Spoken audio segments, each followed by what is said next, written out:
Noong unang panahon sa lupain ng Chadia Riverlands, namuno ang isang dakilang kaharian na tinatawag na Great Dragon Kingdom. Ang tagapagtanggol nito ay ang maalamat na mandirigmang si Great Dragon, isang nilalang na may kapangyarihang higit sa tao. Ngunit dumating ang digmaan.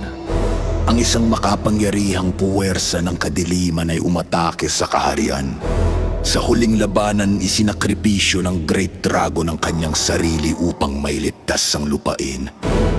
Bago siya tuluyang mawala, iniwan niya ang isang itlog, huling pag-asa ng kanyang kapangyarihan.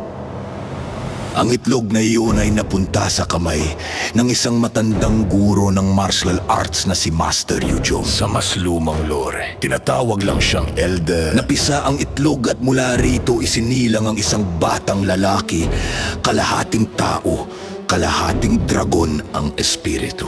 Pinangalanan siyang Zilong. Pinalaki si Zilong bilang isang disipulo sa templo ng Dragon Altar. Bata pa lang siya ay iba na ang lakas, bilis at disiplina. Ngunit dahil ramdam niya na hindi siya karaniwang tao, madalas siyang magtanong, bakit iba ako?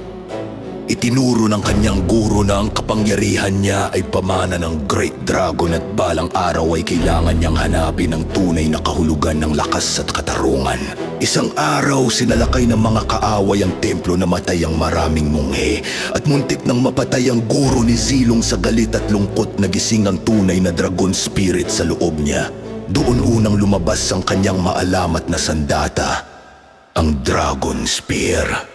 Nilabanan niya ang mga mananakop at tiniligtas ang templo, ngunit naunawaan niya na hindi sapat ang manatili lamang sa bundok. Kailangan niyang bumaba at harapin ang tunay na mundo. Umalis si Zilong upang hanapin ang mga kaaway ng Great Dragon at alamin kung bakit bumagsak ang kaharian noon. Sa kanyang paglalakbay, nakilala niya ang iba't ibang mandirigma at bayan at unti-unting natutunan ang tunay na diwa ng pagiging bayani.